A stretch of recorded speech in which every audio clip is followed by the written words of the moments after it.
Hello friends, આજે આપણે D and F block એલિમેન્ટ્સનું રિવિઝન પુનરાવર્તન કરવા જઈ રહ્યા છીએ. ઓવરઓલ ચેપ્ટર છે એ ચેપ્ટર ઇનઓર્ગેનિકનું છે. એની અંદર આપણે જે કંઈ વાત કરીએ છીએ એમાં યાદ રાખવાની ઘણી બધી વિગતો આવે છે, સાથે કેટલાક કન્સેપ્ટ આવે છે. ક્યાં આગળ કેવા પ્રકારના પ્રશ્નો પૂછાય છે એ પ્રમાણે આપણે વાત કરતા જઈશું. કેટલાક ઓર્ડર, શરૂઆતનો જે પોર્શન છે એની અંદરથી તમારે અમુક ક્રમ યાદ રાખવો પડશે. ખાસ કરીને JEE મેઇનની અંદર આવા ક્રમને લગતા પ્રશ્નો વધારે પૂછાય છે.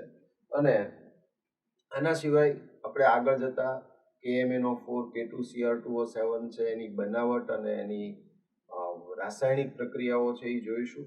અને એના પછી જે 4F અને 5F શ્રેણી છે, તો એ 4F અને 5F શ્રેણીની અંદર આપણે એના ઇલેક્ટ્રોન રચના, ભૌતિક ગુણધર્મો અને સામાન્ય જે રાસાયણિક ગુણધર્મો કોમનલી આપણને આપેલા છે એની ડિસ્કશન કરશું.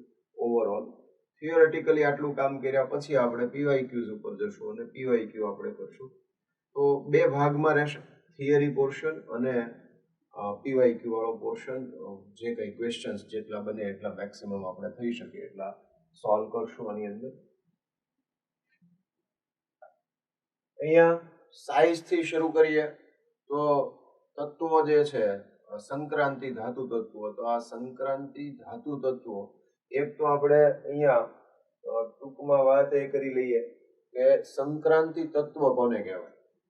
તો કે જે તત્વો છે એની ડી કક્ષકમાં અયુગ્મિત ઇલેક્ટ્રોન રહેલા હોય અથવા તો ડી કક્ષક અપૂર્ણ ભરાયેલી હોય. અયુગ્મિત કરતા આપણે એમ શબ્દ વાપરીએ ટેક્સ્ટમાં જે પ્રમાણે વાપર્યો છે એમ અપૂર્ણ ભરાયેલી હોય. અપૂર્ણ ભરાયેલી હોય કઈ સ્થિતિમાં? તો કે એની ભૂમિતલ અવસ્થામાં, એટલે પરમાણુય સ્થિતિમાં, અથવા તો કોઈ સ્થાયી ઓક્સિડેશન અવસ્થાની અંદર અપૂર્ણ ભરાયેલી જો ડી કક્ષક હોય તો તેવા તત્વો સંક્રાંતિ તત્વો કહેવાય. એટલે એ સિવાયના તત્વોને સંક્રાંતિ શ્રેણીમાં તો તમે મૂકી શકો, પરંતુ સંક્રાંતિ તત્વ ના કહી શકો. દાખલા તરીકે ઝીંક. તો ઝીંક જે છે એની અંદર 3D10 છે, તો કે કોપરમાં 3D10 છે, પણ કોપર છે એમાં +2 સ્થાયી ઓક્સિડેશન અવસ્થા છે કે જેમાં 3D9 થઈ જાય. જ્યારે ઝીંકમાં +2 સ્થાયી ઓક્સિડેશન અવસ્થા છે કે એમાં તોય તે 3D10 જ રહે, એટલે ઝીંકને નથી ગણતા. એટલે એવા કેટલાક પ્રશ્નો આવશે કે જ્યાં આગળ સંક્રાંતિ તત્વો એવો શબ્દ વાપર્યો હોય તો આપણે એ ધ્યાન રાખવું પડશે કે આપણે ઝીંકને સંક્રાંતિ તત્વમાં ગણતા નથી, પરંતુ સંક્રાંતિ શ્રેણીમાં ગણીએ છીએ. એટલે સંક્રાંતિ શ્રેણીના સંદર્ભમાં વાત કરે છે કે પર્ટિક્યુલરલી સંક્રાંતિ તત્વ માટે વાત કરે છે, એને બરાબર સમજવું પડશે અને એ પ્રમાણે એનો આપણે જવાબ છે એ માન્ય ગણશું. કારણ કે કેટલીક વખત આવા પ્રશ્નો જે છે આવા વિવાદ થયેલા છે, પણ આપણે એ વસ્તુ આપણને ટેક્સ્ટ બુકમાં જે પ્રમાણે લખીને આપેલું છે એને આપણે કન્સિડર કરી અને આગળ ચાલશું. એટલે આપણે સંક્રાંતિ તત્વો એમ શબ્દ વાપર્યો હોય તો ઝીંકને નહીં ગણીએ. સંક્રાંતિ શ્રેણીના સભ્યો વિશે કોઈ વાત કરેલી હશે તો આપણે એને ગણતરીમાં લઈશું. બરાબર? ઓકે. હવે અહીંયા આગળ પરમાણુય કદ વિશે વાત કરીએ તો પરમાણુય કદ મેં તમને હમણાં જ કહ્યું એમ મોટા ભાગે પ્રશ્નો આ બધા જે આવે છે એની અંદર એ લોકો ક્રમ વધારે પૂછે છે. તો એ ક્રમ તમને અહીંયા આગળ લખીને આપી દીધો છે કે સ્કેન્ડિયમ છે એની કદ સૌથી વધુ છે. હવે આ જે આપેલો છે એ પરમાણુય ત્રિજ્યાના સંદર્ભમાં, એટલે બે પ્રકારે, એક સહસંયોજક ત્રિજ્યા હોય અને બીજી ધાત્વીય ત્રિજ્યા હોય. તો અહીંયા એવું સમજો કે આ પરમાણુય ત્રિજ્યા કે સહસંયોજક ત્રિજ્યાના સંદર્ભમાં આ ક્રમ આપેલો છે. ધાત્વિક ત્રિજ્યાનો ક્રમ જુદો હોઈ શકે. તો અહીંયા આગળ 3D સિરીઝમાં સૌથી વધુ સ્કેન્ડિયમ, ત્યાર પછી ટિટેનિયમ, એટલે scandium, titanium, vanadium, chromium, manganese. તો અહીંયા આગળ આયર્ન, અહીંયા મેંગેનીઝ સુધી ક્રમ રેગ્યુલર છે. મેંગેનીઝ પછી આયર્ન, કોબાલ્ટ અને નિકલ, તો એના ઓલમોસ્ટ સમાન થાય છે. તો કે આ સાઈઝ અથવા તો કદ જે છે અને ત્રિજ્યા બે એક જ વાત થઈ. પરમાણુય ત્રિજ્યા કહી દો કે કદ કહી દો, આ બે એક જ વાત થઈ.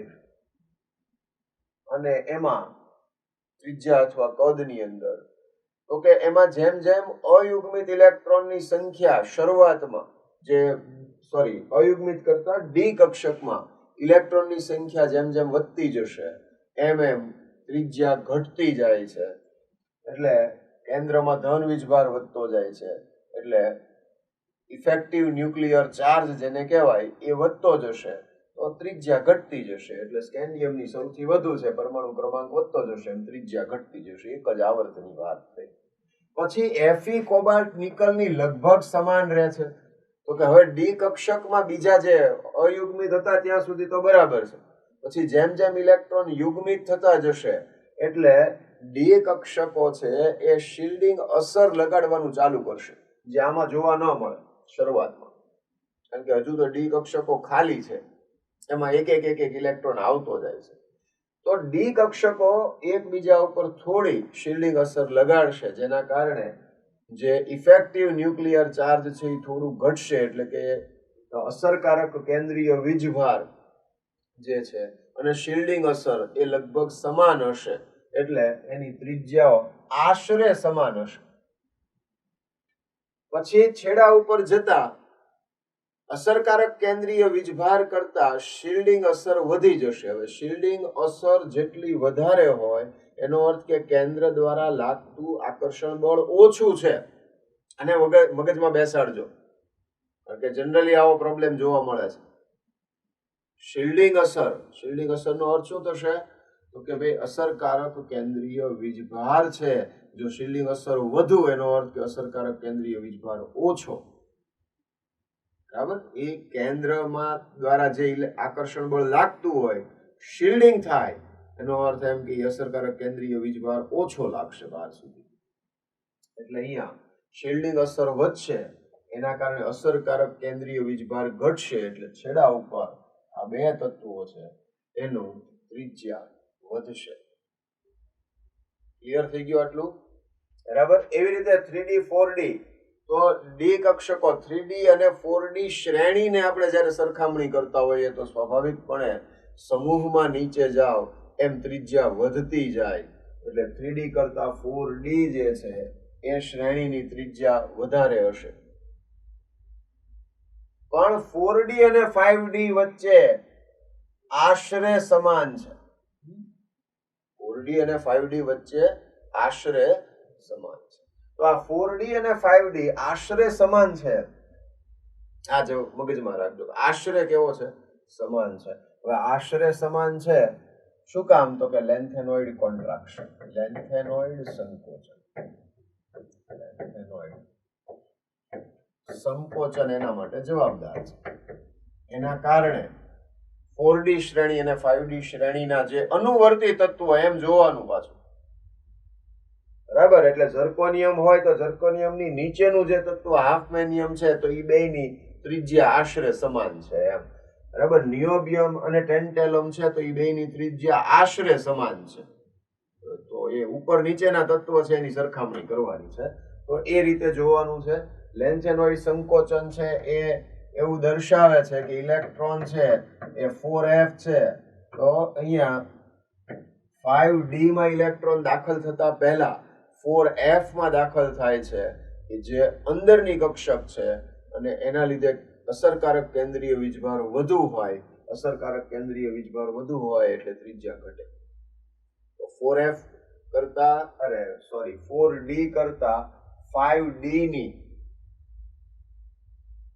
અંદર શું થશે? અહીંયા 4D કરતા 5D જે છે એની જે ત્રિજ્યા કે જે 4D કરતા વધુ હોવી જોઈએ એની જગ્યાએ આશરે સમાન થાય. કારણ શું? તો કે 5D માં ઇલેક્ટ્રોન દાખલ થતા પહેલા શેમાં દાખલ થયેલો હશે? 4f માં, અંદરની કક્ષકમાં. અને 4f માં દાખલ થયા પછી ઇલેક્ટ્રોન 5D માં દાખલ થતો હશે. એટલે કે 14 પ્રોટોન તો આમનામ વધી ગયા. તમે સમજો, કેન્દ્રીય વીજભાર સાથે સંબંધિત છે. 5D માં જે ઇલેક્ટ્રોન દાખલ થવા જોઈતા હતા એની જગ્યાએ પહેલા 4f માં દાખલ થયા. અંદરની કક્ષક છે. 4f માં જેમ ઇલેક્ટ્રોન દાખલ થયા સાથે કેન્દ્રમાં ધન વીજભાર પણ વધ્યો. ધન વીજભાર વધ્યો એટલે અસરકારક કેન્દ્રીય વીજભાર વધ્યો, તો કેન્દ્ર દ્વારા લાગતું આકર્ષણ બળ વધ્યું. એના કારણે સંકોચન એટલે કે ત્રિજ્યા ઘટે છે. એ 5D શ્રેણીની ત્રિજ્યા ઓછી જોવા મળશે અને એના લીધે 4D અને 5D શ્રેણીના સભ્યો છે એની ત્રિજ્યા આશરે સમાન હોય છે. એટલે એ જ વસ્તુ અહીંયા બતાવી છે. આ એક ફેક્ટરને ધ્યાનમાં રાખવાનું છે કે સ્કેન્ડિયમ 3D શ્રેણીનું પ્રથમ સભ્ય, 4D નું પ્રથમ સભ્ય અને 5D નું પ્રથમ સભ્ય છે એને આ વાત લાગુ નહીં પડે. એટલે કે એમાં જેમ સમૂહમાં ઉપરથી નીચે જતા ત્રિજ્યા વધતી જાય છે એવું જ વલણ જોવા મળશે. એટલે સ્કેન્ડિયમ કરતા ઇટ્રિયમ ને ઇટ્રિયમ કરતા લેન્થેનિયમ છે એની ત્રિજ્યા વધારે હોય. બરાબર. બાકીનામાં આ શ્રેણી પ્રમાણે 3D ની ઓછી, 4D 5D ની વધારે, પણ 4D અને 5D ની સરખામણી આવે તો એની આશરે સમાન. ક્લિયર છે? ત્રિજ્યાની વાત કરી આપણે. આ મેટાલિક રેડિયસ મેં તમને હમણાં જ કહ્યું કે જે આપણે વાત કરતા હતા એ સહસંયોજક ત્રિજ્યાની હતી, પરમાણુય ત્રિજ્યાની વાત હતી. હવે ધાત્વિક ત્રિજ્યાની વાત છે. તો ધાત્વિક ત્રિજ્યા માટે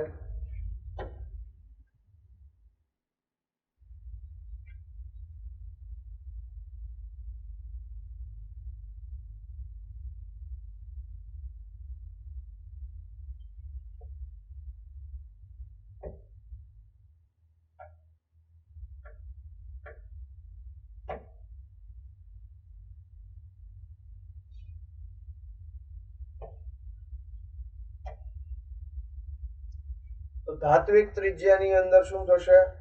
તો ધાત્વિક ત્રિજ્યામાં એમાં સ્કેન્ડિયમ, ટિટેનિયમ, વેનેડિયમ પણ આમાં પહેલા જેટલો રેગ્યુલર ક્રમ જોવા નહીં મળે.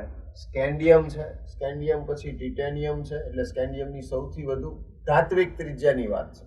સ્કેન્ડિયમની સૌથી વધુ, પછી ટિટેનિયમ, એટલે ટિટેનિયમ પછી વેનેડિયમ હોવું જોઈતું હતું, વેનેડિયમ પછી ક્રોમિયમ હોવું જોઈતું હતું. એની જગ્યાએ કોણ આવી ગયું?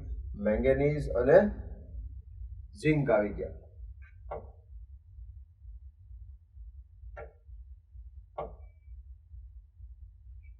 સ્કેન્ડિયમ, ટિટેનિયમ, વેનેડિયમ, ક્રોમિયમ હોવું જોઈએ. વેનેડિયમ, ક્રોમિયમની જગ્યાએ કોણ આવી ગયું?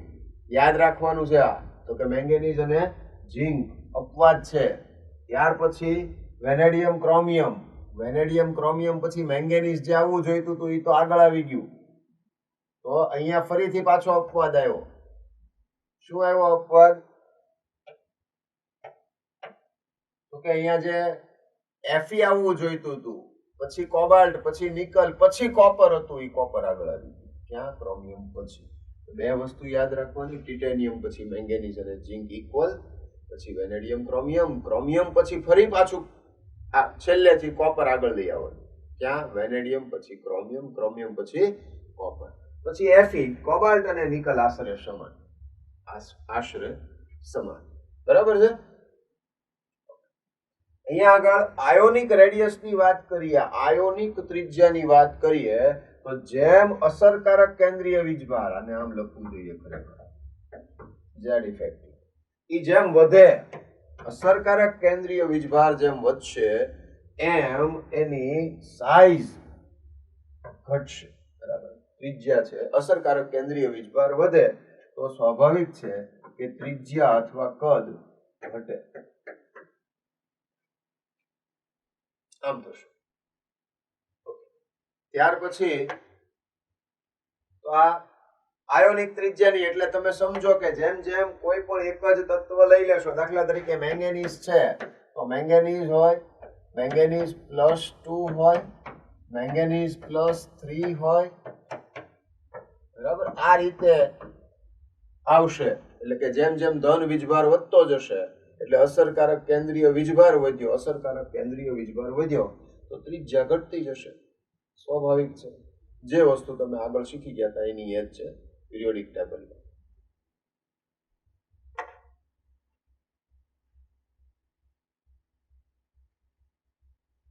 ત્યાર પછી કેટલાક મૂલ્યો આપણને આપેલા છે આની અંદર, પણ આ મૂલ્યોમાં ઇલેક્ટ્રોન રચના વિશે વાત કરવાનો મારી દ્રષ્ટિએ કોઈ અર્થ નથી, કારણ કે ઇલેક્ટ્રોન રચના આપણને આવડતી જ હોય અને 3D સંક્રાંતિ શ્રેણીની આવડવી જોઈએ.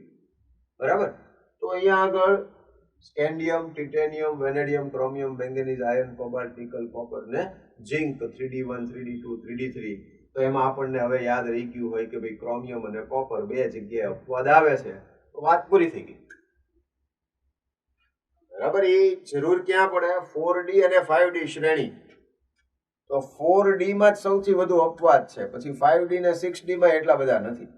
તો તમારે ધ્યાન એ રાખવાનું 4D અને 5D છે એ બરાબર જોઈ લેવાનું. બરાબર.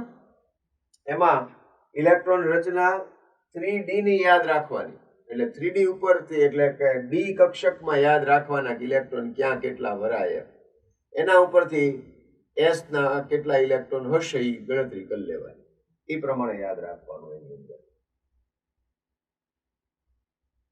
આ બધા મૂલ્યો છે, પરમાણ્વીયકરણ એન્થાલ્પીના મૂલ્યો છે. સામાન્ય રીતે, શબ્દ સાંભળજો, સામાન્ય રીતે પરમાણ્વીયકરણ એન્થાલ્પી એ એમાં રહેલા પરમાણુમાં રહેલા અયુગ્મિત ઇલેક્ટ્રોનની સંખ્યા સાથે સંબંધિત હોય. જેટલા અયુગ્મિત ઇલેક્ટ્રોનની સંખ્યા વધારે એમ પરમાણુ પરમાણુ વચ્ચેનું આંતર પરમાણ્વીય આકર્ષણ બળ વધુ. જેમ આંતર પરમાણ્વીય આકર્ષણ બળ વધુ એમ એને પરમાણુમાં રૂપાંતરિત કરવા માટે, વાયુ સ્વરૂપે પરમાણ્વીય સ્વરૂપમાં રૂપાંતર કરવા માટે આપવી પડતી ઉર્જા વધારે. જેટલી ઉર્જા વધારે એનો અર્થ કે પરમાણ્વીયકરણ એન્થાલ્પી વધારે. તો શેના ઉપર આધાર રાખશે? પરમાણુ પરમાણુ વચ્ચેના આંતર પરમાણ્વીય આકર્ષણ બળ ઉપર. એમાં પછી કઈક અપવાદ આવતો હોય તો એ જોવો પડે. તો પરમાણ્વીયકરણ એન્થાલ્પીની વાત થઈ, એનો ક્રમ છે હું હમણાં તમને આગળ લખાવું છું, એ જોઈ લઈએ આપણે. પછી આયનીકરણ એન્થાલ્પી. તો આયનીકરણ એન્થાલ્પીમાં ક્યાંક ક્યાંક નાના નાના અપવાદ આવતા હોય. સામાન્ય રીતે આયનીકરણ એન્થાલ્પી, પ્રથમ આયનીકરણ એન્થાલ્પી છે તો કે એ જેમ જેમ પરમાણુ ક્રમાંક વધશે એમ આયનીકરણ એન્થાલ્પી વધતી જાય, સામાન્ય વાત છે. 631 થી 656. પણ ટિટેનિયમ ને વેનેડિયમ વચ્ચે બહુ ડિફરન્સ નથી, પણ વેનેડિયમમાં સહેજ ઘટી આયનીકરણ એન્થાલ્પી 650.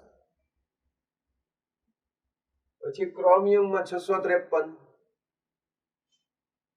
પછી મેંગેનીઝ છે 717, વધી ગઈ 762. બરાબર. પછી 758, પાછું થોડુંક ઘટ્યું. વચ્ચેમાં જ્યાં આગળ ત્રિજ્યા આશરે સમાન આવતી હતી ત્યાં આગળ આ બધા પ્રશ્ન આવ્યા હોય. પછી 762, 758, પછી 736, 745 ને 906. ઝિંક છે એની અંદર પ્રોટોનની સંખ્યા છે એ પાછી વધી જાય, એટલે એના કારણે એની આયનીકરણ એન્થાલ્પીનું મૂલ્ય કેવું હશે? ઊંચું હશે. બરાબર. પછી પ્રથમ છે, દ્વિતીય છે, તૃતીય. દ્વિતીય તૃતીય આયનીકરણ એન્થાલ્પીની અંદર તમારે ક્યાં ધ્યાન રાખવાનું હોય તો કે ભાઈ ક્રોમિયમ, તમે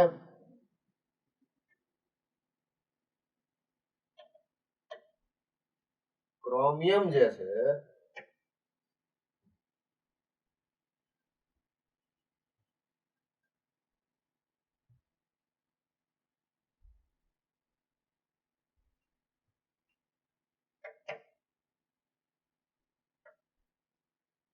તો ક્રોમિયમ છે એની ઇલેક્ટ્રોન રચનાને ધ્યાનમાં રાખવાની હોય. કે ક્રોમિયમ છે એ 3d5 4s1 છે, એટલે ક્રોમિયમ +1 થાય એટલે ઇલેક્ટ્રોન રચના થઈ જાય 3d5 4s0. 3d5 4s0.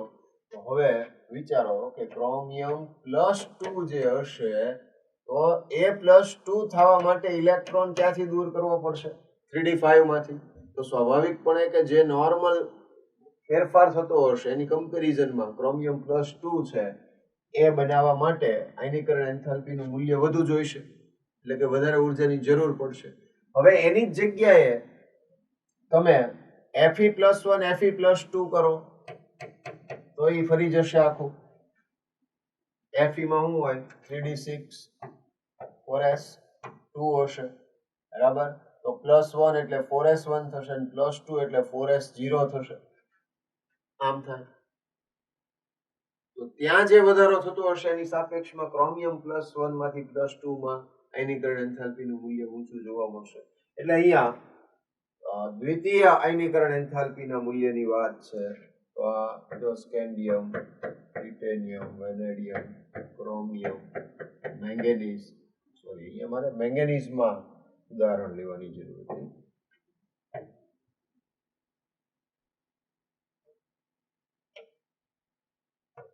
આમ લઈ લો મેંગેનીઝ.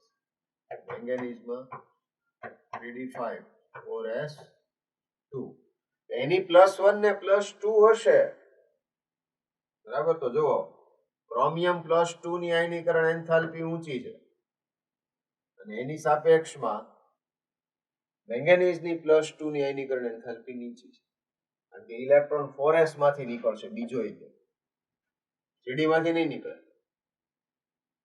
પણ મેંગેનીઝ +2 માંથી +3 કરો અને Fe+2 માંથી +3 કરો તો ફરક પડી જશે. એ નીચે જોવા મળશે.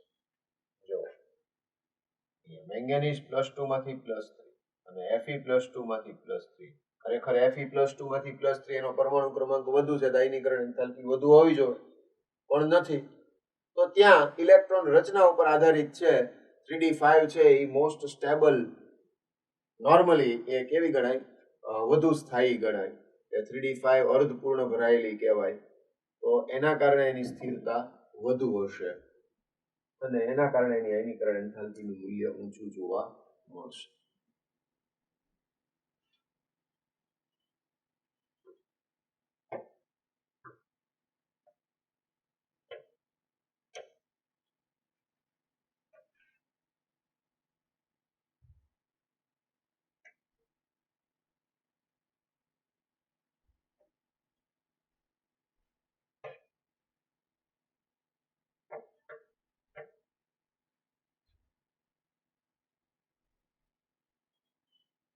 ત્રિજ્યા, વિદ્યુત ધ્રુવ પોટેન્શિયલ. વિદ્યુત ધ્રુવ પોટેન્શિયલ ની વાત કરીએ તો ઇલેક્ટ્રોડ પોટેન્શિયલ છે એ બહુ અગત્યનો છે. એ આ M+2 માંથી M થશે કે નહીં થાય એવું દર્શાવે છે. M+2 એટલે અહીંયા આગળ સ્કેન્ડિયમ તો હોય નહીં, ટિટેનિયમ છે તો ટિટેનિયમ +2 ઇલેક્ટ્રોન. આમ ટિટેનિયમ બનવો હોય તો ક્યારે બની શકે, તો કે ભાઈ અહીંયા E0 સેલ રિડક્શન પોટેન્શિયલ નું મૂલ્ય થઈ ગયું આ, કારણ કે રિડક્શન થાય છે. તો એ મૂલ્ય તો કેવું મળ્યું, -1.63. તો કે આ પ્રક્રિયા ક્યારે થાય, તો કે ધન મૂલ્ય મળતું હોય તો. મૂલ્ય કેવું મળે છે, ઋણ. જેટલું ઋણ મૂલ્ય મળે છે એનો અર્થ એમ કે એ પ્રક્રિયા થઈ શકતી નથી. એટલે ટિટેનિયમ +2 સ્વરૂપે એ વધુ સ્થાયી છે. ટિટેનિયમ માંથી ટિટેનિયમ +2 બનાવો, +2 ઇલેક્ટ્રોન, તો આ જ મૂલ્ય જે છે એ E0 ઓક્સિડેશન પોટેન્શિયલ થઈ ગયો. તો એ ધન આવ્યું. જેટલું ધન મૂલ્ય વધુ એનો અર્થ કે એ દિશા તરફ પ્રક્રિયા છે એ સરળતાથી થાય. તો ટિટેનિયમ માંથી ટિટેનિયમ +2 બને કે ટિટેનિયમ +2 માંથી ટિટેનિયમ બને, તો કે ડિપેન્ડ કરશે કે મૂલ્ય રિડક્શન પોટેન્શિયલ નું કે ઓક્સિડેશન પોટેન્શિયલ નું જે આવે છે કયું છે. બરાબર. જનરલી બધા રિડક્શન પોટેન્શિયલ ના મૂલ્યોને આધારે નક્કી કરવામાં આવતું હોય. તો અહીંયા આગળ તમે સમજો કે રિડક્શન પોટેન્શિયલ નું મૂલ્ય ઋણ છે, એનો અર્થ કે આ પ્રક્રિયા એ દિશામાં થતી નથી, પણ ટિટેનિયમ માંથી ટિટેનિયમ +2 થાય એ દિશામાં થાય છે. તો અહીંયા જેટલું ઋણ મૂલ્ય વધુ, એનો અર્થ એમ કે એટલો એ ધન આયન છે એ વધુ સ્થાયી છે. Hello, good morning. હા, મેં કીધું એ બરાબર સાંભળ્યું? રિડક્શન પોટેન્શિયલ નું મૂલ્ય જેટલું વધારે ઋણ, એનો અર્થ કે એ ધન આયન એટલો વધુ સ્થાયી છે. ક્લિયર થઈ છે આ વાત? કારણ કે આવા પ્રશ્ન બહુ આવે છે. અહીંયા -1.63, -1.18, -0.90, પછી -1.18 એક્સેપ્શન આવ્યું. અપવાદ ખૂબ આવે છે. પછી પાછો શું છે, તો કે ઘટતો ક્રમ છે. ક્યાં સુધી ઘટશે, તો કે કોપર નો આવે ત્યાં સુધી. Hello, copper it is having plus value. ધન વેલ્યુ છે, ધન +0.34 છે. એનો અર્થ એમ કે કોપર +2 માંથી કોપર બનવાનું વલણ છે. આયનીકરણ એન્થાલ્પીની વાત આપણે કરી કે ઓકે અહીંયા વચ્ચે ગેપ પડ્યો તો આપણે લાઈટ એકચ્યુઅલી જતી રહી હતી એના કારણે ગેપ પડ્યો હતો. ઓકે હવે વાત કરી લઈએ તો વિદ્યુત ધ્રુવ પોટેન્શિયલની વાત કરતા હતા આપણે. રિડક્શન પોટેન્શિયલના મૂલ્યો આપણને આપેલા હોય છે m+2 થી m એ રિડક્શન પોટેન્શિયલ થયું. તો રિડક્શન પોટેન્શિયલનું ઋણ મૂલ્ય એ એવું દર્શાવે છે કે એ +2 માંથી m+2 માંથી m ની અંદર ફરવાની વૃત્તિ ધરાવતો નથી એમ. એની ટેન્ડન્સી રિડક્શન પામવાની નથી એવો મિનિંગ થાય એનો. અને એનો અર્થ એવો થાય કે m+2 ના ફોર્મમાં એ વધુ સ્થાયી છે. તો એ રીતે અહીંયા વેલ્યુ છે એ તમને આપેલી છે એ જોવાની છે. તો એ પ્રમાણેની -1.63 -1.18 -0.90 આ રીતના જે છે જોવાનું. અને એમાં આપણે વાત કરીએ +0.34 જે છે એનો મિનિંગ એવો થયો કે રિડક્શન પામશે, રિડક્શન પામવાની વૃત્તિ ધરાવે છે. બાકીના છે એ ઋણ મૂલ્યો એવું દર્શાવે કે રિડક્શન પામવાની વૃત્તિ ખૂબ જ ઓછી છે અથવા રિડક્શન નથી પામતા. એનો અર્થ એવો પણ થાય કે +2 સ્વરૂપે વધુ સ્થાયી છે. તો જે +2 સ્વરૂપે વધુ સ્થાયી છે તો સ્થાયીતાનો ક્રમ પૂછાય જલીય દ્રાવણમાં તો તમારે રિડક્શન પોટેન્શિયલના ક્રમ ઉપરથી આપવો જોઈએ. એટલે એ પ્રમાણે ઋણ મૂલ્ય જેનું સૌથી વધુ છે એ સૌથી વધુ સ્થાયી છે અને ઋણ મૂલ્ય જેનું સૌથી ઓછું છે એ સૌથી ઓછું છે તો વધુ સ્થાયી છે. અરે સોરી, એની અંદર ઓછો સ્થાયી છે તો એ રિડક્શન પામશે એવું કહેવા માંગે છે. m+3 માંથી +2 માં પણ એવું જ થશે. ઋણ મૂલ્યનો અર્થ એવો થશે કે એ રિડક્શન પામવાની વૃત્તિ ધરાવતો નથી. પણ જો એનું મૂલ્ય ધન આવે તો એનો અર્થ એવો થશે કે એ રિડક્શન પામે. તો આ એક ધ્યાનમાં રાખવા જેવું છે રિડક્શન પોટેન્શિયલ ના મૂલ્ય ઉપરથી. અને આ સિવાય છેલ્લે આપણને ઘનતા આપેલી છે. ઘનતા બરાબર દળ ભાગ્યા કદ થાય. સામાન્ય રીતે પરમાણુ ક્રમાંક વધે એમ દળ વધતું જાય અને દળ વધતું જાય એટલા માટે ઘનતા છે એ વધતી જાય. એટલે એ પ્રમાણે જુઓ તો 3.43 થી આમ આગળ વધતા જઈએ એમ ઘનતા વધતી જાય છે. અને છેડા ઉપર જતા ઝીંકની ઘનતા ઘટે છે, 7.1 થાય છે. એટલે 7.1 ક્યાં આવશે એ પણ જોવાનું આપણે.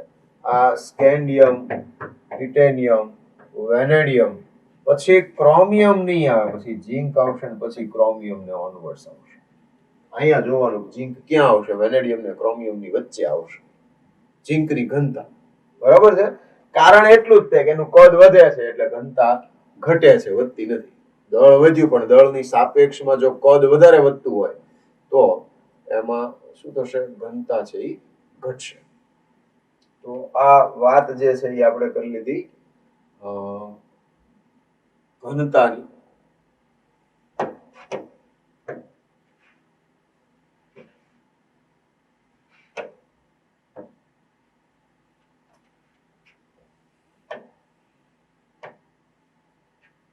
આયોનાઇઝેશન એન્થાલ્પી છે 3D સિરીઝનો ક્રમ તમને અહીંયા આપેલો છે આયનીકરણ એન્થાલ્પીનો.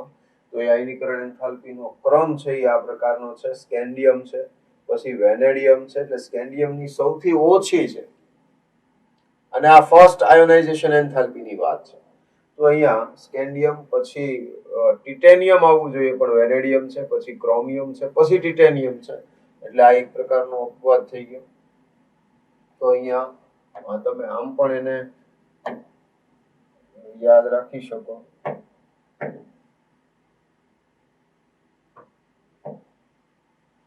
આ જે છે સ્કેન્ડિયમ,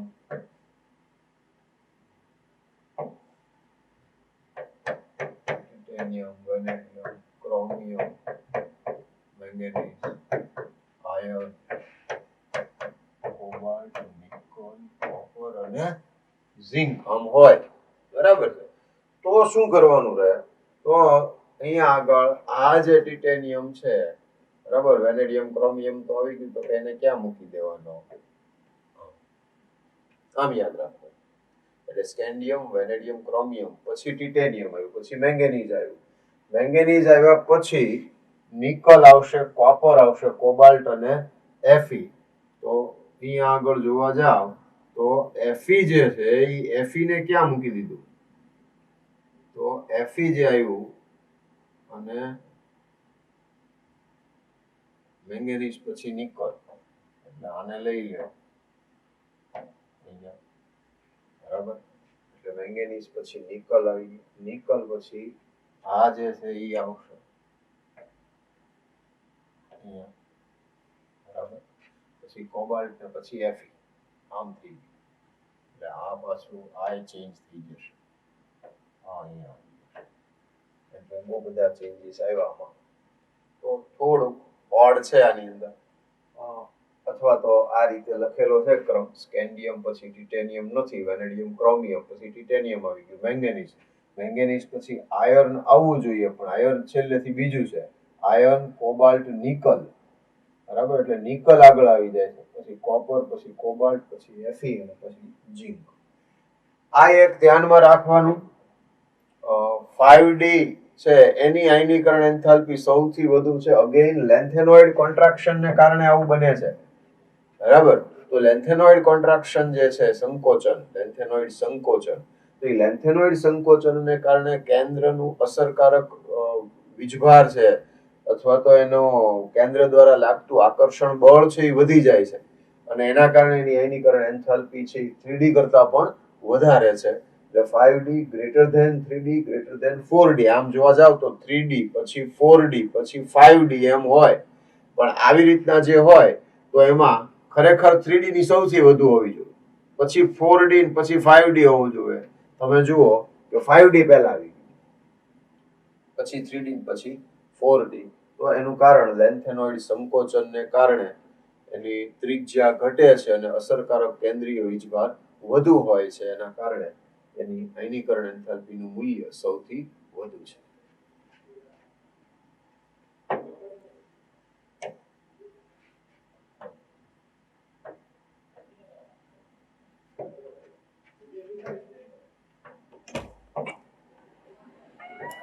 દુકાન ખુલ્લી છે.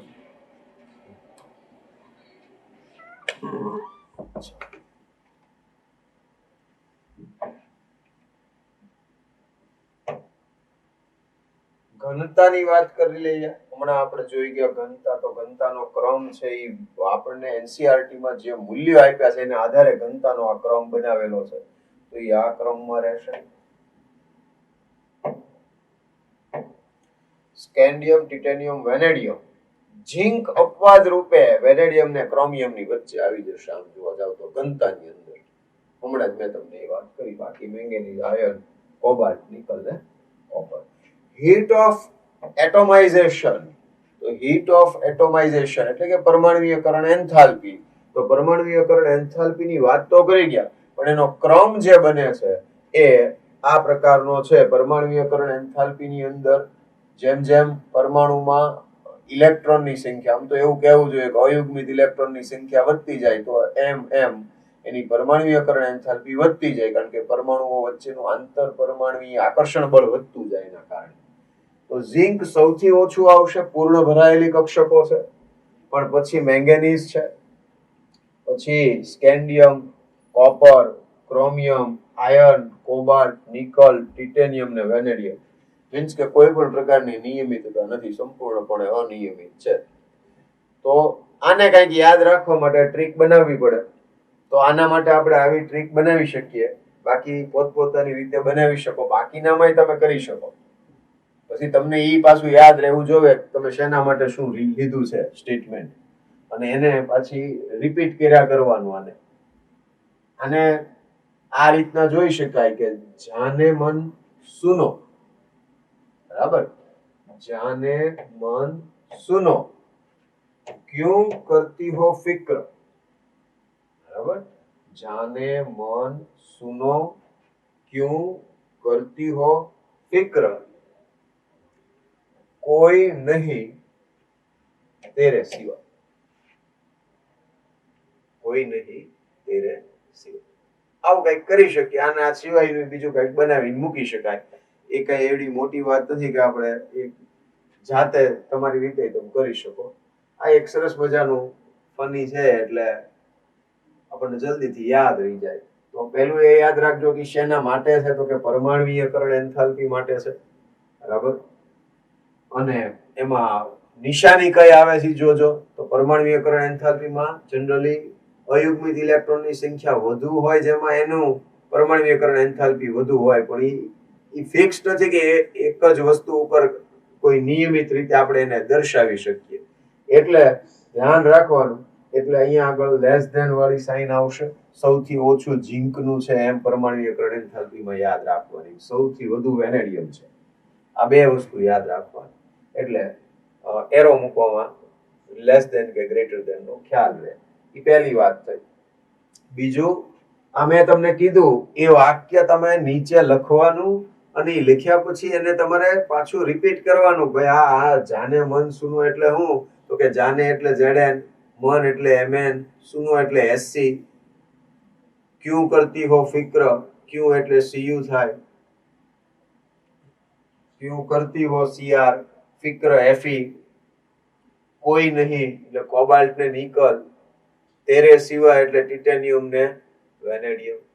તો પાછું એ પ્રમાણે તમે એ લખીને પછી પાછું એ આખું વાક્ય લખો જોયા વગર, એની ઉપર એની સંજ્ઞા લખો, ત્યારે એ તમને યાદ રહેશે. નહીતર વળી પાછા લોચા થશે.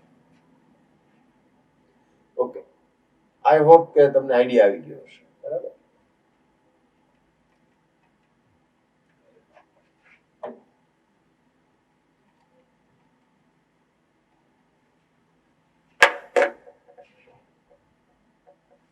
મેલ્ટિંગ પોઈન્ટ ની વાત કરી લઈએ તો મેલ્ટિંગ પોઈન્ટ ની અંદર melting point is directly proportional to number of unpaired electrons.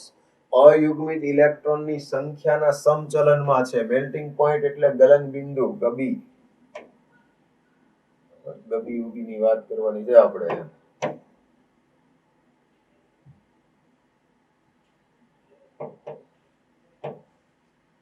તો અહીંયા ગલન બિંદુ ચલે છે. તો ગલન બિંદુ ચલે છે, શું આવશે? અયુગ્મિત ઇલેક્ટ્રોન ની સંખ્યા.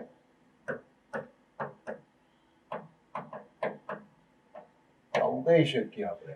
તો એના આધારે જોવા જાવ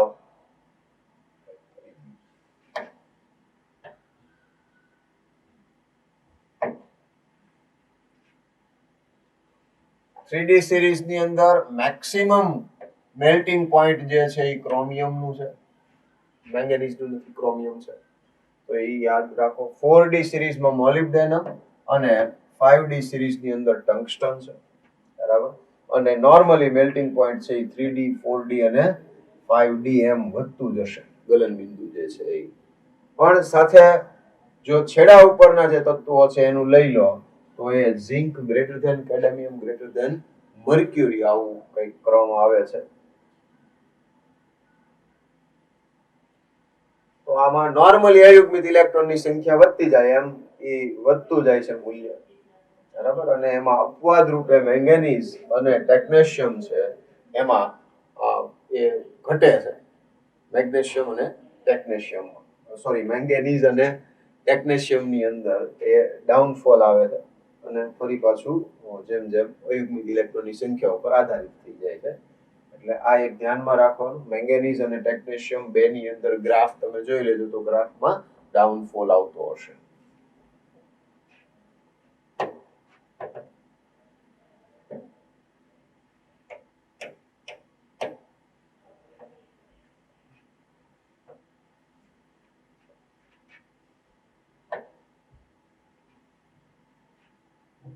ઘનતાની વાત કરી ગયા એટલે આપણે ઘનતાની વાત કરવાની જરૂર નથી. ઘનતાનો ક્રમ ગ્રુપની અંદર જુઓ તો એ 3D આમ છે, 3D less than 4D less than 5D. તો ઘનતા તો સ્વાભાવિક છે કે સમૂહ દળ વધતું જશે એટલે ઘનતા વધતી જશે. મેક્સિમમ ડેન્સિટી, આ ઇન્ફોર્મેશન છે કારણ કે ટેક્સ્ટ બુકમાં આવું કઈ આપ્યું નથી, બહુ ચિંતા નહીં.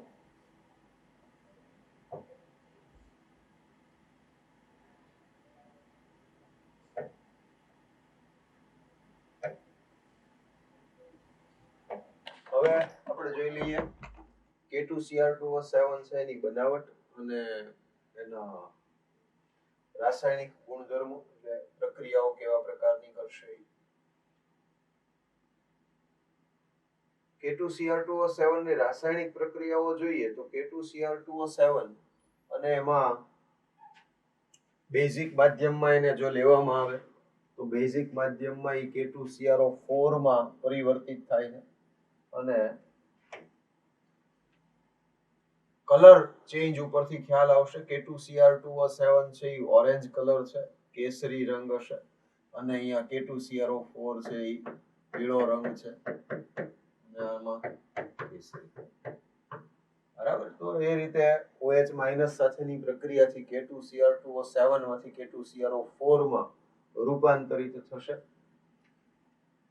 K2Cr2O7 અને એને KCl સાથે કોન્સન્ટ્રેટેડ H2SO4 ની હાજરીમાં પ્રક્રિયા થાય તો એ CrO2Cl2 ક્રોમાઇલ ક્લોરાઇડ આપશે અને એની બેઝિક માધ્યમમાં NaOH સાથેની પ્રક્રિયાથી Na2CrO4 બનાવશે અને આ જે સોડિયમ ક્રોમેટ બને છે Na2CrO4 અને એ Na2CrO4 છે એને લેડ એસિટેટ સાથે રિએક્શન કરાવીએ તો PbCrO4 ના પીળા અવક્ષેપ મળશે. બરાબર. તો PbCrO4 ના પીળા અવક્ષેપ અને સોડિયમ એસિટેટ છે એ છૂટો પડશે. જો એનો ઓક્સિડાઇઝિંગ નેચર જોઈએ K2Cr2O7 છે તો એ ઓક્સિડેશન કરતા તરીકે ઉપયોગી છે. એ પોતે રિડક્શન પામશે અને બીજાનું ઓક્સિડેશન કરશે. સામાન્ય રીતે એને એસિડિક કે બેઝિક માધ્યમ છે, એસિડિક માધ્યમમાં સામાન્ય રીતે એનો ઓક્સિડેશન કરતા તરીકે ઉપયોગ કરવામાં આવે છે. એટલે ઓક્સિડાઇઝિંગ નેચરમાં Fe+2 નું ઓક્સિડેશન Fe+3 માં કરે છે. એટલે આવો પ્રેક્ટિકલ તમારે KMnO4 ને K2Cr2O7 બેયનો આવે છે કે Fe+2 નું રૂપાંતર Fe+3 માં કરો. રેડોક્સ રિએક્શન આવે છે જે તમારે H2S સાથે રિએક્શન કરવામાં આવે તો એમાં S-2 હોય અને S-2 માંથી S એટલે 0 ઓક્સિડેશન અવસ્થાથી -2 માંથી એટલે ઓક્સિડેશન થયું કહેવાય. તો S-2 H2S માંથી સલ્ફર છૂટો પાડશે. I- માંથી I2 બનાવશે. એમોનિયા સાથેની પ્રક્રિયા K2Cr2O7 તો એમોનિયામાંથી એમોનિયમ ક્રોમેટ બનશે એટલે NH3 માંથી NH4+1 બન્યો. તો એ રીતે એનું ઓક્સિડેશન થયું કહેવાય અને K2Cr2O7 છે તો એ K2Cr2O7 ની રિએક્શન છે એ અહીંયા એને ગરમ કરવામાં આવે. બરાબર. તો K2CrO4 Cr2O3 અને O2 છૂટો પડશે. તો આ રીતે K2Cr2O7 ની રિએક્શન્સ છે એ તમને આપી દીધી છે. મોટા ભાગે તમને ઓક્સિડેશન કરતા તરીકેનો એનો ઉપયોગ છે એ પૂછાય અને આ જે સોડિયમ ક્રોમેટની લેડ એસિટેટ સાથેની જે રિએક્શન છે એ રિએક્શન એ ઇનઓર્ગેનિકની જે તમારી ટેસ્ટ હોય અકાર્બનિક ગુણાત્મક પૃથક્કરણ જેને કહેવામાં આવે તો એની અંદર તમને આ ઉપયોગી છે લેડ એસિટેટ સાથે PbCrO4 ના પીળા અવક્ષેપ આપશે. એટલે પીળા અવક્ષેપ આપે છે તો એનો અર્થ એમ થયો કે ક્રોમેટ આયન CrO4-2 હાજર છે. બરાબર. તો આ જે છે એ K2Cr2O7 છે એની પ્રક્રિયાઓ થઈ ગઈ. કઈ રાસાયણિક ગુણધર્મો થઈ ગયા. K2Cr2O7 ની બનાવટ જોઈ લઈએ તો K2Cr2O7 છે એ ક્રોમાઇટ અયસ્ક જેને ખનિજ કહેવામાં આવે FeCr2O4 છે એની વધુ પડતી હવાની હાજરીમાં સોડિયમ અથવા પોટેશિયમ કાર્બોનેટ સાથે પ્રક્રિયા કરાવી Na2CO3 સાથે નોર્મલી કરાવવામાં આવે અને હવાની હાજરીમાં વધુ પ્રમાણમાં હવાની હાજરીમાં પ્રક્રિયા કરાવીએ એટલે FeCr2O4 છે એ Na2CO3 સાથે પ્રક્રિયા કરશે અને એ Na2CrO4 જે છે સોડિયમ ક્રોમેટ છે એ આપશે પ્લસ 2 Fe2O3 પ્લસ 8 CO2. તો એના માટે 487 યાદ રાખો 487 4 FeCr2O4 plus 8 Na2CO3 plus 7O2 અને પછી પ્રોડક્ટ છે યાદ રાખો કે Na2CrO4 બને છે સોડિયમ ક્રોમેટ Fe2O3 અને CO2. તો કઈ વસ્તુ કેટલી બનશે તો Na2CrO4 બને છે અહીંયા Cr2O H2O4 હતા, એમાંથી CrO4 બન્યા, બરાબર, અને Na2CO3 છે, તો Na2CrO4 છે, તો અહીંયા 8 Na2 છે, તો 8 Na2CrO4 મૂકી દો. Na2CO3 છે તો 8 મોલ છે, 487 તમે યાદ રાખ્યું છે, તો 8 મોલ ઉપરથી 8 CO2 છૂટા પડશે. Fe તો તમે 4 મોલ લીધા છે, 4 મોલ FeCr2O4, તો Fe2O3 બને છે, એટલે 2 મોલ Fe2O3 એમ યાદ રહી જશે. તો એ રીતે એને બેલેન્સ કરી લો. આ જે આપણને Na2CrO4 મળે, તો એ Na2CrO4 જે છે એ Na2CrO4 ને એસિડિક માધ્યમમાં લેવાથી Na2CrO4 છે એનું રૂપાંતર Na2Cr2O7 માં થશે, +2Na++2 H2O. અને આ જે Na2Cr2O7 બને, અહીંયા આગળ એક સરસ મજાની લાઈન આપણને લખીને આપી છે, તો એના ઉપર થોડું ધ્યાન આપવાનું.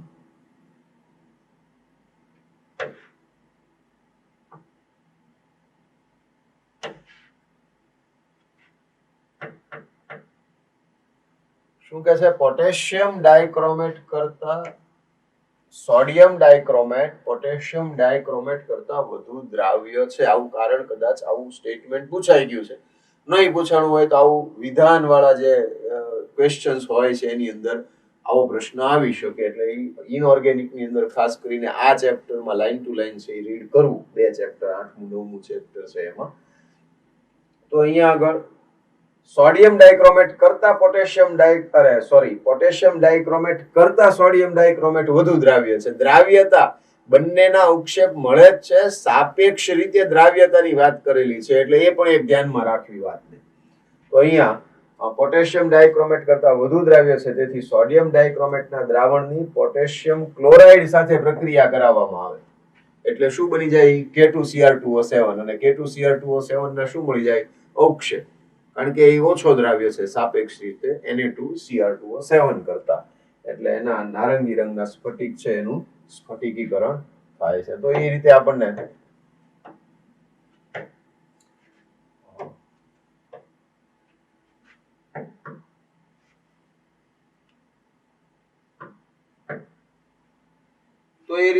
શું મળી જશે? Potassium dichromate. તો પોટેશિયમ ડાયક્રોમેટની બનાવટ થઈ ગઈ. હવે આપણે સાથે સાથે KMnO4 ની બનાવટની વાત કરી લઈએ, અને પછી KMnO4 છે એના ઓક્સિડેશન કરતા તરીકેના રાસાયણિક પ્રક્રિયાઓ જોઈ લઈએ.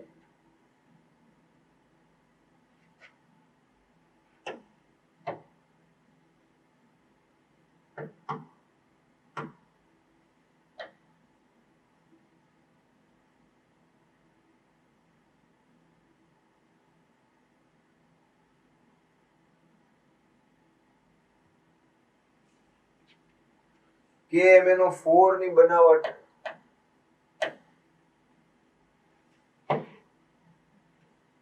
મેંગેનીઝ ડાયોક્સાઇડ છે, MnO2 ને આલ્કલી ધાતુ હાઇડ્રોક્સાઇડ અને KNO3 જેવા ઓક્સિડેશન કરતાની સાથે, તો KNO3 ઓક્સિડેશન કરતા છે, સંગલિત કરીને એટલે સાથે પીગાળવું પોટેશિયમ પરમેંગેનેટ બનાવવામાં આવે છે. અને આ ઘેરા લીલા રંગનો K2MnO4, ધ્યાન રાખવાનું, KMnO4 અને K2MnO4 વચ્ચે નાનકડો ડિફરન્સ છે, અને એ ડિફરન્સ શું છે? તો કે મેંગેનીઝ છે એનો ઓક્સિડેશન આગ આમાં કેટલો થશે? +6 K2MnO4. તો K2MnO4 બનાવે છે જે તટસ્થ અથવા એસિડિક દ્રાવણમાં વિષમીકરણ પામીને પરમેંગેનેટ આપે છે. એટલે 2MnO2 + 4KOH + O2, બરાબર. તો અહીંયા 24 અથવા તો 241 યાદ રાખવાના એક મોલ ને લઈને. તો અહીંયા 2MnO2 + 4KOH + O2, 2K2MnO4 + 2H2O. આ જે K2MnO4 જે MnO4 - 2 K2MnO4 એટલે, તો એ MnO4 - 2 ને તમે પહેલા બેઝિક માધ્યમમાં O2 સાથે પ્રક્રિયા કરાવી, હવે તમે એને એસિડિક માધ્યમમાં લઈ લેશો, એટલે MnO4 - 1 મળશે, +MnO2 + 2H2O. તો આ રીતે એને KMnO4 છે એ મેળવી શકાય. જો એને વ્યાપારિક ધોરણે બનાવવું હોય તો જે આપણે અહીંયા K2MnO4 બનાવ્યો આ પદ્ધતિ એની એ જ રહે અને ત્યાર પછી એનું વિદ્યુત વિભાજનીય ઓક્સિડેશન દ્વારા બનાવવામાં આવે છે. એટલે અહીંયા આ વ્યાપારિક પદ્ધતિ થઈ ગઈ કે જેમાં MnO2 KOH અથવા આ એક એકચ્યુઅલી જ્યાં લખાણ કર્યું હતું ત્યાં જે આપણે લીધી આગળની રિએક્શન એ સેમ રિએક્શન છે. અહીંયા થોડીક એને પ્રેઝન્ટેશન બદલી નાખ્યું છે. એની જ પ્રક્રિયા લખી નાખો તો ચાલે. તો એક MnO2 માંથી MnO4-2 એટલે કે K2MnO4 અને આ જે MnO4-2 આવ્યો એનું વિદ્યુત વિભાજન કરવામાં આવે. બરાબર. તો એ આલ્કલાઇન દ્રાવણમાં વિદ્યુત વિભાજનીય ઓક્સિડેશન કરો એટલે MnO4-2 માંથી MnO4-1 બને. તો એ રીતે પણ KMnO4 મેળવી શકાય. પ્રયોગશાળામાં 3 જુદી જુદી રીત આપી છે. એક કોમન મેથડ આપી છે, એક વ્યાપારિક ધોરણે આપી છે અને એક પ્રયોગશાળામાં આપી છે. તો એ રીતે પણ અલગ પાડીને યાદ રાખવું પડે. કારણ કે પ્રયોગશાળામાં છે કેવી રીતના બનાવી શકાય એમ પૂછાય ને તમે વ્યાપારિક ધોરણે વાળી લખી નાખો ન ચાલે. તો પ્રયોગશાળાની અંદર મેંગેનીઝ 2 આયનનો જે ક્ષાર Mn+2 હોય તો એ Mn+2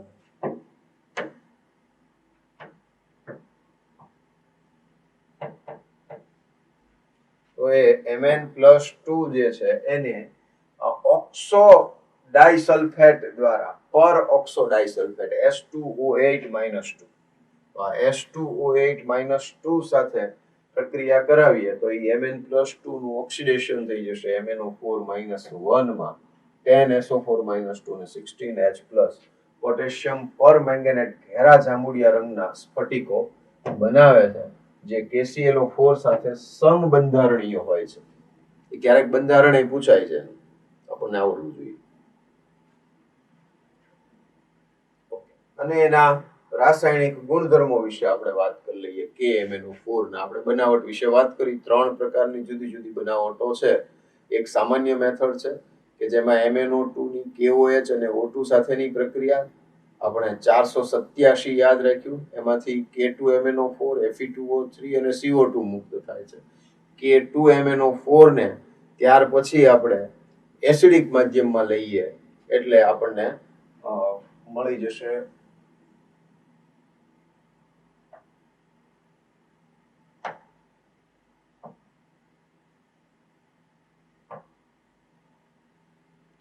એસિડિક માધ્યમમાં લેવાથી આપણને KMnO4 મળી જશે.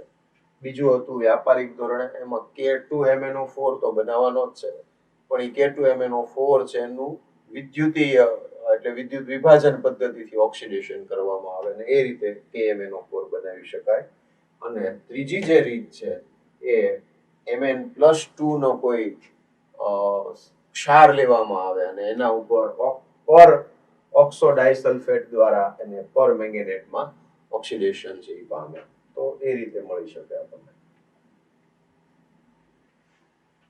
KMnO4 ના રાસાયણિક ગુણધર્મો જોઈએ તો KMnO4 છે એ OH- ની હાજરીમાં બેયર્સ રિએજન્ટ એટલે બેઝિક માધ્યમમાં બેયર્સ પ્રક્રિયક તરીકે ઉપયોગી છે. એટલે તમને યાદ હોવું જોઈએ કે બેયર્સ પ્રક્રિયક જે છે એ આપણે આલ્કીન કે આલ્કાઇન છે એને શોધવા માટે એટલે કે એની કસોટી તરીકે એનો ઉપયોગ કરતા હતા. અને એમાં રંગ જાંબલી રંગ છે એનો જે હોય તો એ રંગ દૂર થાય તો એનો અર્થ એવો થાય કે ડબલ બોન્ડ કે ટ્રિપલ બોન્ડ હાજર છે. રંગ દૂર ન થાય તો ડબલ બોન્ડ કે ટ્રિપલ બોન્ડ હાજર નથી. તો એ પ્રકારના બેયર્સ રિએજન્ટની અંદર પછી એનો જો રિડક્શન થાય તો એ K2MnO4 plus MnO2 plus O2 બનાવશે. એઝ એ મોટા ભાગે તો એનો ઉપયોગ જે છે એ એઝ એન ઓક્સિડાઇઝિંગ એજન્ટ એટલે ઓક્સિડેશન કરતા તરીકે એનો ઉપયોગ થાય છે કે જેમાં એ Fe+2 માંથી Fe+3 બનાવે છે. તો તમે જે 12માના જે પ્રેક્ટિકલ તમારા છે કદ માપક પૃથ્થકરણની અંદર તમારા રેડોક્સ ટાઇટ્રેશન જે છે એમાં KMnO4 વર્સિસ Fe+2 લેતા હતા. Fe+2 તરીકે તમે FeSO4 NH4 twice SO4 6H2O મોહરનો જે ક્ષાર છે કહેવાય એ અથવા FeSO4 7H2O છે એ તો એ પ્રકારના પદાર્થ લેતા હતા. બેઝિકલી એની અંદર Fe+2 નું ઓક્સિડેશન Fe+3 માં કરાવવાનું હતું. તો એ KMnO4 ની મદદથી થઈ શકે. X- નું ઓક્સિડેશન થઈ શકે, Cl- Br- Cl2 Br2 એમ X2 માં. H2S એટલે S-2 નું ઓક્સિડેશન S માં થઈ જાય. SO3 -2 માંથી SO4 - 2 બનાવે. C2O4 કાર્બોક્સિલેટ આયન જે છે, ઓક્ઝેલેટ આયન સોરી, તો એ ઓક્ઝેલિક એસિડ માંથી ઓક્ઝેલેટ આયન હોય તો એ C2O4 -2 માંથી CO2 બનાવશે. અને H2O2 છે એનું પણ ઓક્સિડેશન કરીને એમાંથી O2 મુક્ત કરશે. તો આ બધી પ્રક્રિયાઓ છે એ ઓક્સિડેશન કરતા તરીકેની, એટલે બીજાનું ઓક્સિડેશન કરશે, એ સ્વયં રિડક્શન પામશે. એટલે અહીંયા આ જે આપ્યું છે એ કે ભાઈ અહીંયા આ ઓક્સિડેશન કરતા તરીકે વર્તે ત્યારે એનું પોતાનું શું થતું હોય, રિડક્શન.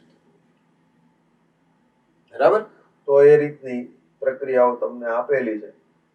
તો KMnO4 છે એની રાસાયણિક પ્રક્રિયા. હવે અહીંયા કોઈ જગ્યાએ આપણે યાદ રાખવા પૂરતું કર્યું છે, એટલે સંતુલિત સમીકરણો નથી દર્શાવ્યા, એ રીતે નથી લખ્યું. હવે એ તમારે જોવું પડે કે KMnO4 માંથી શું બને છે. નોર્મલી KMnO4 પ્રબળ ઓક્સિડેશન કરતા તરીકે વર્તે ત્યારે પોતે Mn+2 માં રૂપાંતરિત થાય.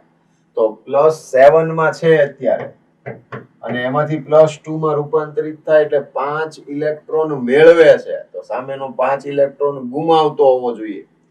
તો એ રીતે એનું બેલેન્સિંગ કરવાનું થાય. અને મોટા ભાગે એ બેલેન્સિંગ તમે રેડોક્સ ટાઇટ્રેશનમાં શીખી ગયા હોય, એ જ પ્રકારનું હોય, એ જ રીતે થાય. એટલે એ વસ્તુ આની અંદર ઉપયોગમાં લેવાની.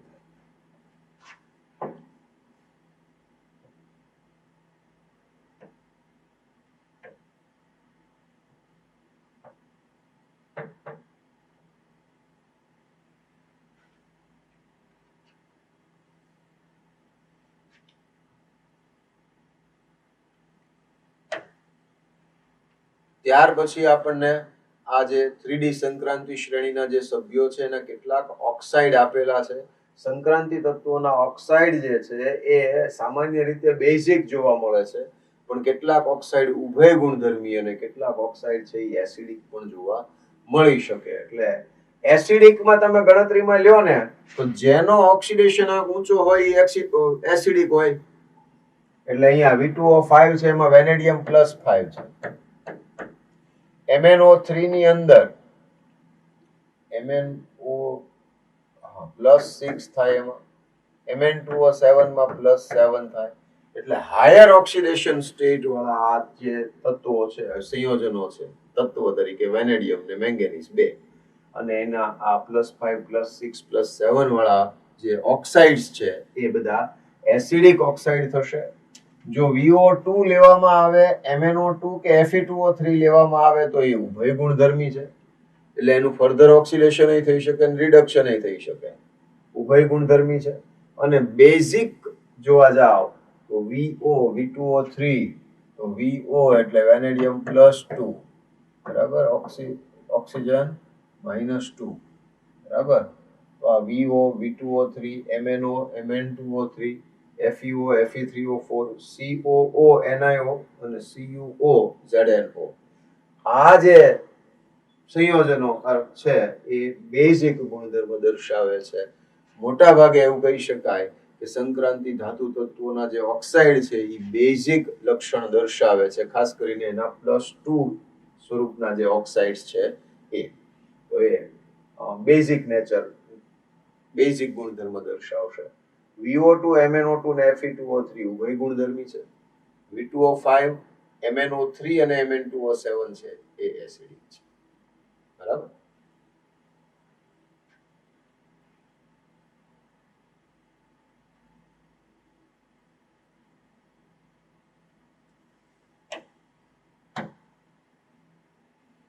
આ એક તમને પાછળ આપેલું છે, એક્સ્ટ્રા છે, કારણ કે જૂના સિલેબસમાં બધા ઉપયોગો છે એ આવતા હતા. અહીંયા આગળ બધા જ ઉપયોગો નથી આવતા, અમુક આવે છે ને અમુક નથી આવતા, એવું થઈ ગયું છે. પણ છતાંય અમુક અગત્યના છે એની વાત કરતા જઈએ તો TiCl4 છે, ટિટેનિયમ ટેટ્રાક્લોરાઇડ, તો એ પોલીઇથિન પોલિમરની બનાવટમાં જીગ્લર નાટા ઉદ્દીપકમાં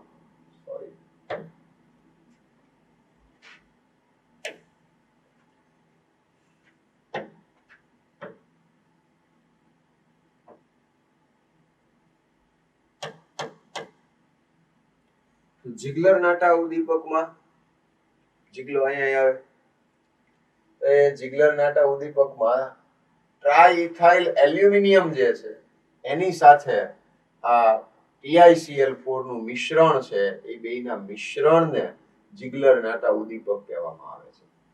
પછી આ બધા સંક્રાંતિ ધાતુના ઉપયોગો છે. FeSO4 અને H2O2 આ મિશ્રણને ફેન્ટમ પ્રક્રિયક કહેવાય અને એનો ઉપયોગ આલ્કોહોલનું આલ્ડીહાઇડમાં રૂપાંતર કરવા માટે થાય. FeSO4 H2O2 આલ્કોહોલનું રૂપાંતર આલ્ડીહાઇડમાં કરવા માટે, એટલે આ ઉપયોગ છે એ ઓર્ગેનિકમાં કામ લાગે તમને. FeSO4 H2O2 પ્લેટિનમ, નિકલ આ બધા રિડક્શન પ્રક્રિયામાં ઉદ્દીપક તરીકે. ZnO અને CuO નું મિશ્રણ તો એ CO અને H2 માંથી CH3OH ની બનાવટમાં ઉદ્દીપક તરીકે ઉપયોગી છે. એટલે CO H2 અને સાથે ઉદ્દીપક તરીકે ZnO અથવા CuO આપેલું હોય ત્યારે એમાંથી CH3OH બનશે. CS2 અને Cl2 માંથી CCl4 બનાવવા માટે FeCl3 ઉદ્દીપક. Fe અથવા મોલિબ્ડેનમ છે એ NH3 ની બનાવટમાં, H2SO4 ની બનાવટમાં V2O5 છે સંપર્ક પદ્ધતિમાં, C2H4 ની CH3CHO માં રૂપાંતરની આ એક ખાસ જોવાનું. અહીંયા આગળ C2H2 હોવું જોઈએ, ઇથાઇન માંથી બને છે એટલે CH triple bond CH plus O2 અહીંયા PDCl2 ઉદ્દીપક તરીકે છે અથવા CuO પણ આવે તો એનો ઉદ્દીપક તરીકે ઉપયોગ કરીએ. હવે વાસ્તવિકતા એવી છે કે આમાં પહેલા ઓક્સિજન ઉમેરાશે અને ત્યાર પછી એનું જળ વિભાજન કરવું પડે, એટલે અહીંયા આગળ સેકન્ડ સ્ટેપ તરીકે સાથે H2O પણ લખવું જોઈએ. લખ્યું નથી આપ્યું આપણને, એટલે ફાઇનલી આપણને CH3CHO આલ્ડીહાઇડ છે એ મળશે. એટલે કોઈ પણ આલ્ડીહાઇડ આલ્કાઇન માંથી આ રીતે બનાવી શકાય. આ રિએક્શન પણ ઓર્ગેનિકમાં નથી આપી, અહીંયા આપી છે. MnO2 તો KClO3 નું KCl અને O2 માં વિઘટન કરશે. નિકલ છે એ રિડક્શન પદ્ધતિમાં વેજીટેબલ તેલમાંથી વેજીટેબલ ઘી ની બનાવટ, વેજીટેબલ ઓઇલ અથવા વેજીટેબલ ઘી કહીએ છીએ આપણે, એ વેજીટેબલ ઘી એટલે વનસ્પતિ જે તેલ છે એનું રિડક્શન કરીને બનાવવામાં આવે. અને CuCl2 છે તો એ HCl માંથી Cl2 ની બનાવટની ડેકન વિધિ.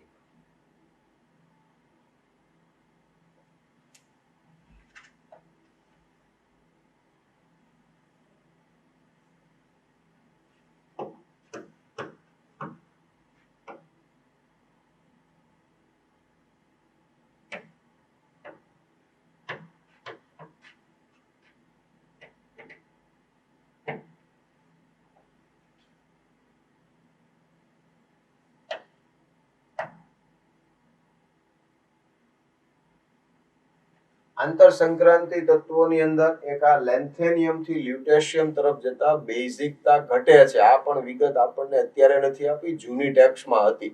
એટલે એવો કોઈ ક્વેશ્ચન છે એ કદાચ ક્યાંક આવે તો એ જૂની ટેક્સ્ટનો હોય, તમે નહીં કરો તો કોઈ પ્રોબ્લેમ નથી, બરાબર. પણ લેન્થેનિયમ થી લ્યુટેશિયમ તરફ જતા બેઝિકતા ઘટતી જાય છે. બેયમાં +3 જ ઓક્સિડેશન અવસ્થા છે, પણ આંતર સંક્રાંતિ તત્વો જે છે એમાં જે લ્યુટેશિયમ તરફ જાઓ પરમાણુ ક્રમાંક 71 તરફ, એટલે એની બેઝિકતા ઘટતી જાય. +3 ઓક્સિડેશન અવસ્થા વાળા જ બધા તત્વો હોય ત્યાં. લેન્થેનિયમ +3 અને લ્યુટેશિયમ +3 રંગવિહીન, Sm+3 અને ડિસ્પોશિયમ પીળા રંગના અને Eu+3 અને Tb+3 ગુલાબી રંગના છે. CeO2 નો ઉપયોગ રંગકમાં થાય છે.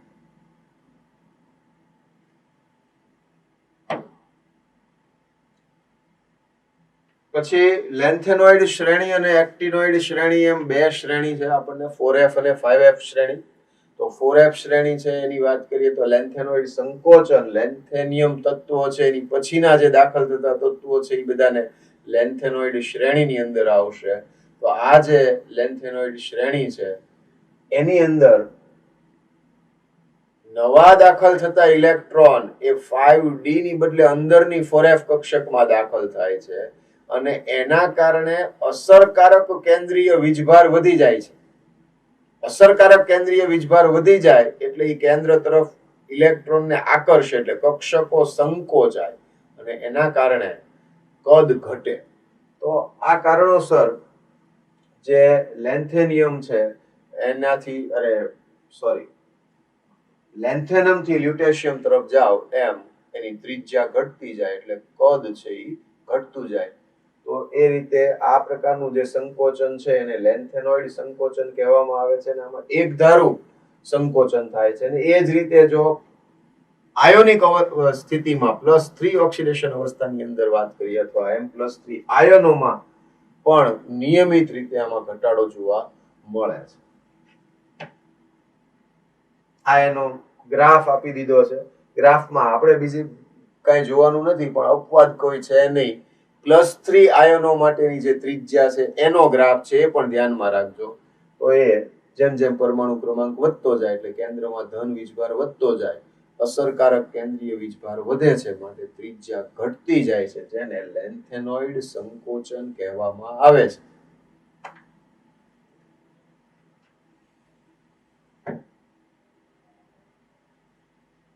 સીરિયમ થી શરૂ કરી અને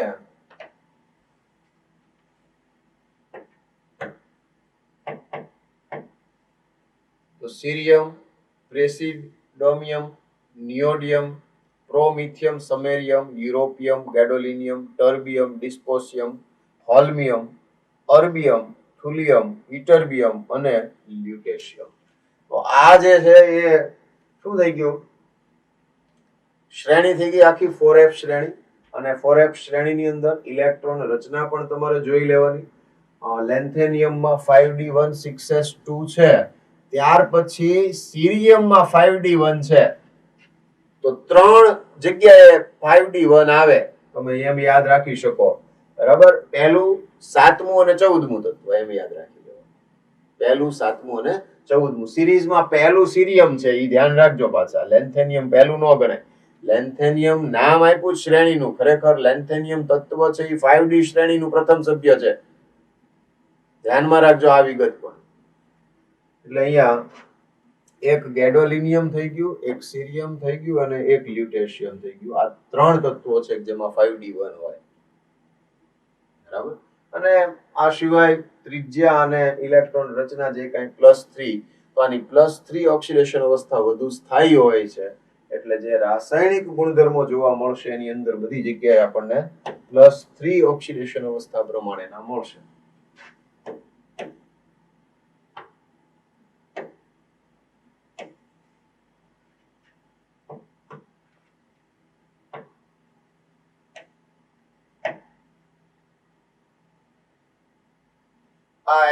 એના રાસાયણિક ગુણધર્મો આવી ગયા 4f શ્રેણીના. તો લેન્થેનોઇડ્સ Ln આપી દીધું છે અહીંયા. એટલે લેન્થેનોઇડ શ્રેણીના બધા સભ્યો. કોઈ પણ તમને પર્ટિક્યુલર કોઈ પણ પૂછી શકાય. આપણને ઇન જનરલ યાદ હોય તો ત્યાં લખી શકીએ. કોઈ પણ એસિડિક સંયોજન સાથે એ શું કરશે? તો એ H2 વાયુ મુક્ત કરાવશે એસિડમાંથી. H+ હશે, એસિડ હશે તો. હેલોજન તત્વો સાથેની પ્રક્રિયા, X2 સાથેની પ્રક્રિયાથી LnX3. મેં તમને કીધું લેન્થેનિયમ +3 યાદ રાખવાનું છે. H2O સાથે LnOH થ્રાઇસ હાઇડ્રોક્સાઇડ બનાવશે. કાર્બન સાથે LnC2 અથવા તો Ln2C3 કે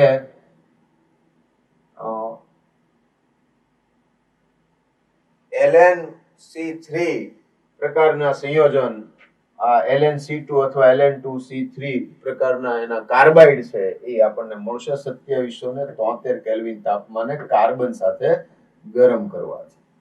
નાઇટ્રોજન સાથે ગરમ કરવાથી LnN બનશે, નાઇટ્રાઇડ બનશે. સલ્ફર સાથે ગરમ કરવાથી Ln2S3 બનશે, ઓક્સિજન સાથે Ln2O3 બનશે. તો આ કોમન Ln+3 સ્વરૂપે હોય એમ યાદ રાખી લો એટલે બધા આવડી જાય. ખાલી એક કાર્બન વાળું યાદ રાખવું પડે કે Ln C2 અથવા તો Ln2C3 પ્રકારના કાર્બાઇડ છે એ બનાવે. હેલોજન સાથે LnX3 કે H2O સાથે એનો હાઇડ્રોક્સાઇડ LnOH. ક્લિયર છે?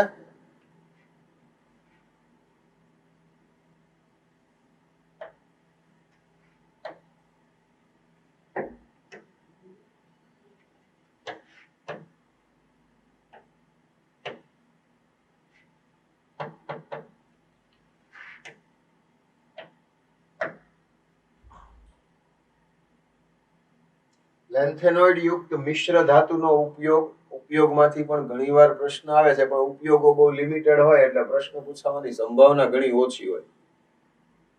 લેન્થેનોઇડ્સનો એક ઉત્તમ ઉપયોગ પતરા અને નળીઓ તમે વાંચી લેજો. એક મિશ મેટલ એમાં અગત્યનું છે. મિશ ધાતુ જે છે ને, મિશ્ર ધાતુ એ અગત્યનું છે.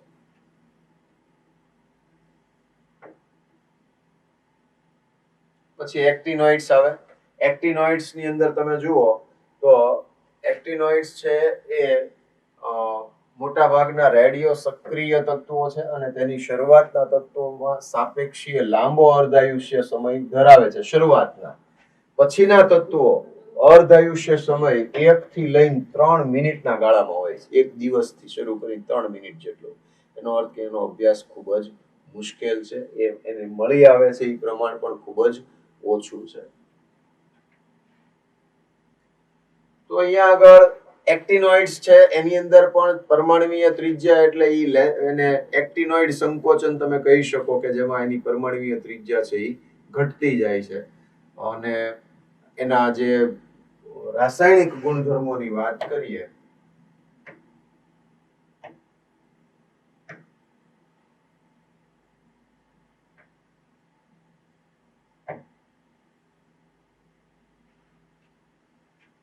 તો સામાન્ય ઓક્સિડેશન અવસ્થા છે એ બંનેની +3 જ છે, પણ એક્ટિનોઇડ શ્રેણીની અંદર +4, +5, +6 અને +7 ઓક્સિડેશન અવસ્થા પણ શક્ય છે. જ્યારે લેન્થેનોઇડ શ્રેણીની અંદર +2 અને +4 જોવા મળે, પણ મોટા ભાગે +3 હોય છે. એટલે આપણને તો +3 વાળે રાસાયણિક પ્રક્રિયાઓ એમ યાદ રાખવાનું રહેશે. બરાબર.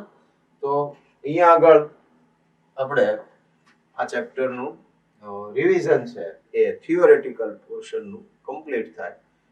આપણે વાત જે કરશું એ પહેલાની ક્વેશ્ચન્સ છે, પીવાયક્યુ જે એક્ઝામમાં પૂછાઈ ગયેલા હોય એવા ક્વેશ્ચન્સ છે એની ડિસ્કશન છે એ કરીશું. એની અંદર મોટા ભાગે પ્રશ્નો જે આવશે એ કાં તો KMnO4 K2Cr2O7 ઓક્સિડેશન કરતા તરીકે હોય તો એ કેવી રીતે ઉપયોગી છે, અને આગળ જેટલી વિગતો આવી ગઈ એમાં ખાસ કરીને જે ક્રમ આવ્યા ઓર્ડર તો એ યાદ રાખવાના છે.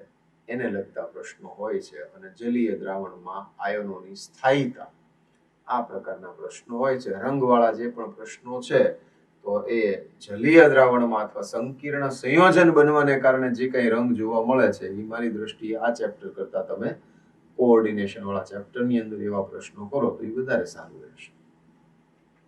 ઓકે, અહીંયા આપણે થિયરી કમ્પ્લીટ.